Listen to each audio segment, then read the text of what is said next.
The world of classical music is often seen as elitist, but there's been an innovative program in Melbourne that's aiming to change that perception.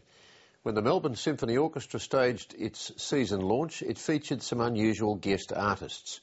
Grades 2 and 3 school children from one of the most disadvantaged areas in Melbourne. Mary Gearan reports.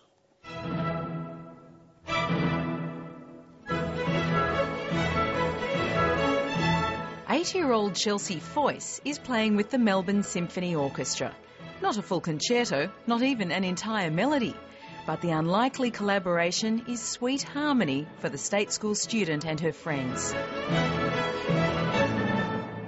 I like playing the violin because it's the smallest instrument in the strings.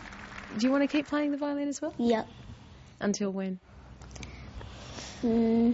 When I probably start a job. Are you ready? 1, 2, 3, 4, 5, 6, 7, 8. Oh, you're out. They come from a musical petri dish far removed from the usual private school breeding ground of classical talent. Stamp your feet, get ready to play.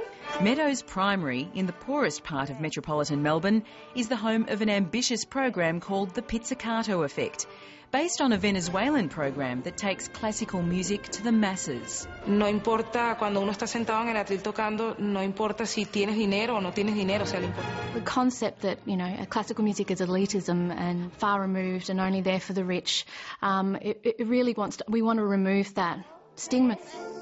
Back to the top, go! In an Australian first, the MSO is supplying instruments, their maintenance, musicians and tuition to this school. Rest. For me, going out there the first time, it was a big culture shock for myself. Rest. I did get told this when I first started there that, 4 out of 20 in one class had toothbrushes. And I did think to myself, why am I bringing out a $1,000 instrument? Why am I not buying a $2 toothbrush for these kids? The question seemed even more relevant in the first days of the program, when plenty of expensive instruments were left forgotten at home or broken. Beautiful bow holds. Curly thumbs.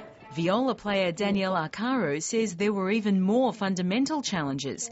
She was surprised to find children at this school didn't have the physical skills she'd learnt to expect from teaching in private schools. You have to sit right on top.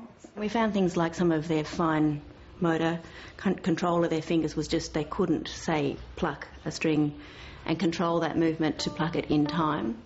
Some of that, I've been told, is just that perhaps they didn't have all of the kindergarten programs or little songs that involved the various, incy-wincy kind of thing, and so they didn't get a lot of that fine motor development.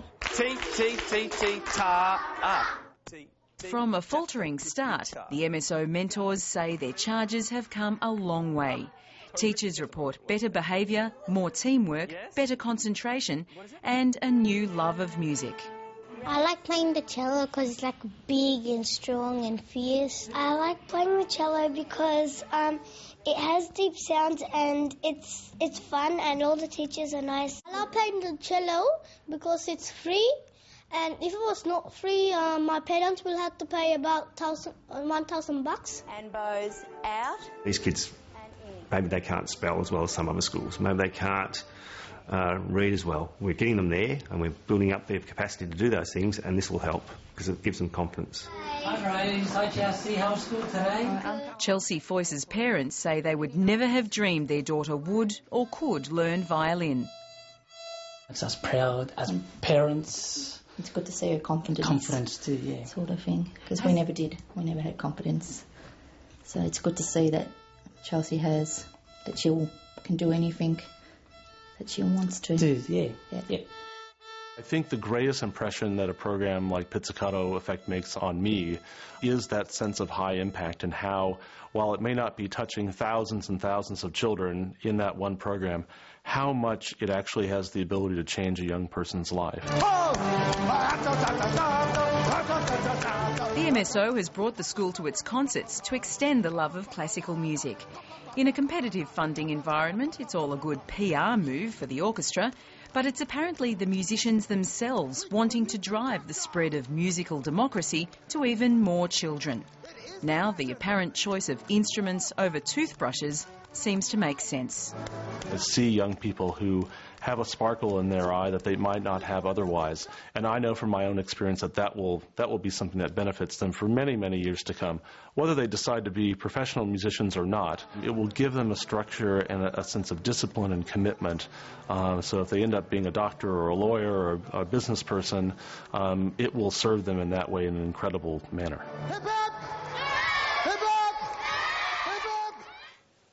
Mary Gearan with that report.